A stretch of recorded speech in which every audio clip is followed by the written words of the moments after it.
મુસ્તકીમભાઈ અહીંયા? જાહિલભાઈ સેટિંગ નથી આવતું કાંઈ. तू समझा? हाँ नहीं तू समझा नहीं. સેટિંગ તો નો જ આવે ને, તમારી પોઝિશન જ એવી છે કે આમાં સેટિંગ આવી ગયું હોય ને તોય પાછળ કોઈ બેઠશે નહીં. એની કરતાં હું તમને છે ને જો 25,000 રૂપિયા ને 40,000 રૂપિયામાં R15 આપી દઉં અને સેટિંગ એ આવી જાય ને પાછળ બેઠવાની જગ્યા રહે.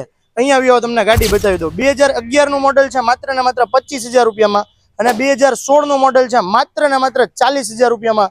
બે યામાહા R15 V2 મોડલ, બંનેમાં એવરેજ રહેશે 40-45 ની. બંને સેલ્ફ સ્ટાર્ટ કમ્પ્લીટ કન્ડિશનની ગાડી છે. ખાલી 25,000 રૂપિયા અને 40,000 રૂપિયા દઈને ગાડી લઈ જાઓ, પછી સેટિંગ હો. देखो देखो दरिंदगी चेहरे से टपकती है, नंबर 1 का कमीना है. छी छी छी, आंखें देखो, नियत में खोट साफ नजर आता है, हवस से भरी हुई. તો જોઈ શકો છો મિત્રો, મુસ્તકીમભાઈ ગયા સેટિંગ કરવા અને આપણી પાસે બધી ગાડી અવેલેબલ છે. 25,000 40,000